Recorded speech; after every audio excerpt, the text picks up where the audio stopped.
Good friend Antonio Costa and me here in Mexico. It's a privilege to be here.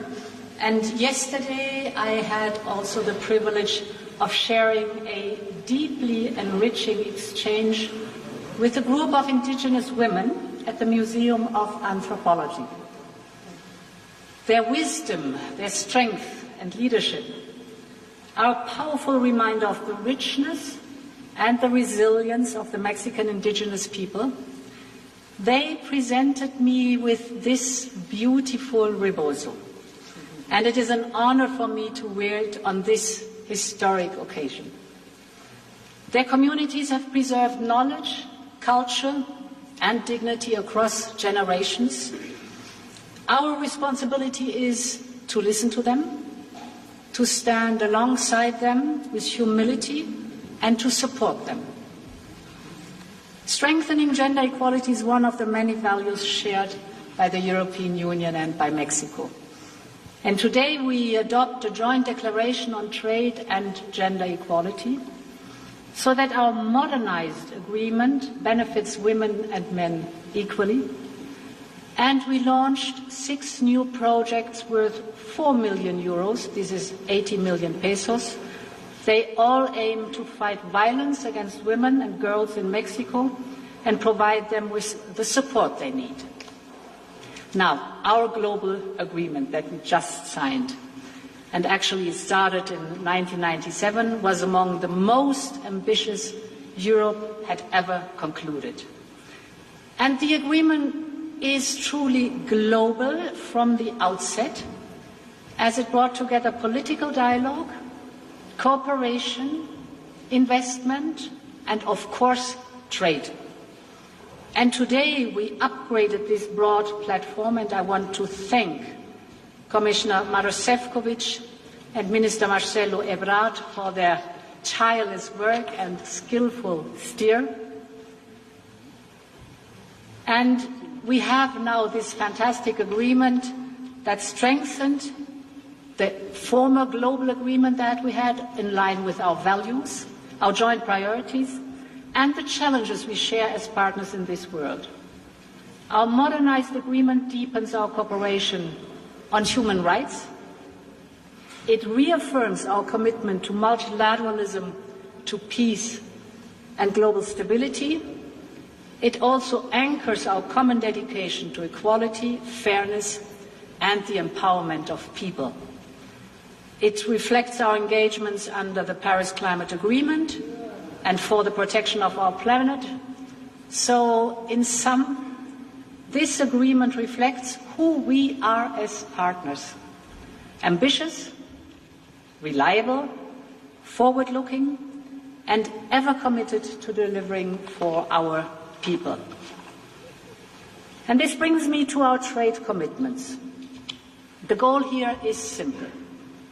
We want to create even more jobs and value on both sides. With swift ratification, tariffs on virtually all Mexican agri-food exports to Europe will disappear. Imagine the opportunities. European companies, drawn by Mexico's talent and dynamism, already support more than 5 million jobs here, and there is much more to come. Mexican small and medium-sized producers will benefit greatly because this agreement promotes sustainable practices and it protects the iconic Mexican geographical indication from Tabasco's cocoa to tequila, you just name it.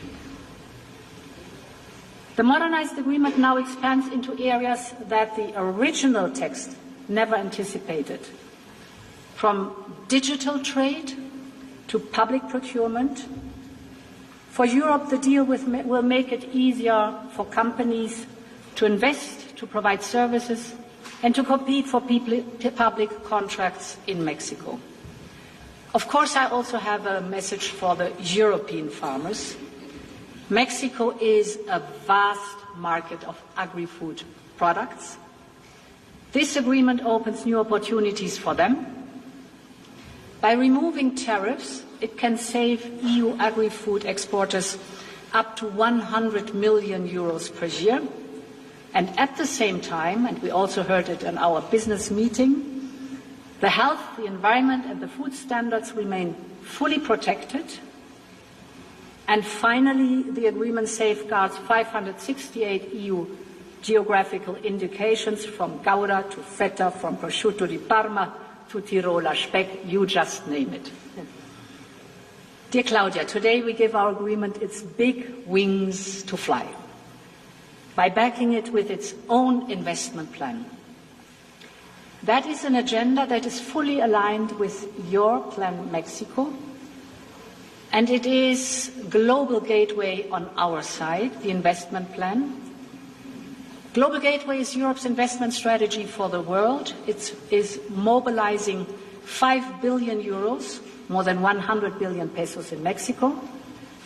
It powers the clean energy transition with 13 new solar and wind power generation projects and clean mobility projects, among them new cable cars for Mexico City. We're also investing in big strategic sectors: the pharmaceutical industry, the digital networks, and the circular economy, with our flagship project on tackling sargassum.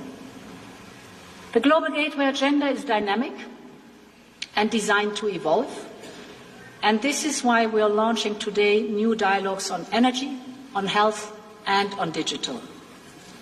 Finally, I want to mention our new high-level dialogue on security and migration. In Europe and Latin America, these issues are both pressing and complex.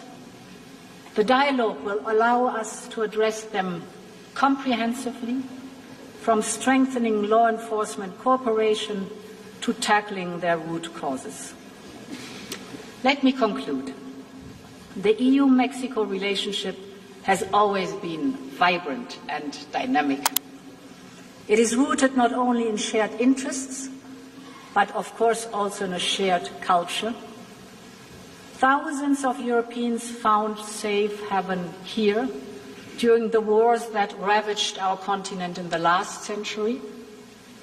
And I'm thinking of the legacy of artists such as Diego Rivera and Frida Kahlo, who drew inspiration from their European experience. Their spirit in many ways accompanied us throughout this visit. And of course, we share a common passion for football. That is undeniable. And European football supporters are greatly looking forward to the World Cup, which you co-host. So today I believe we have honored that rich heritage by taking our partnership to a wholly new level. Thank you so much. Thank you. And the floor is back to you. Thank you.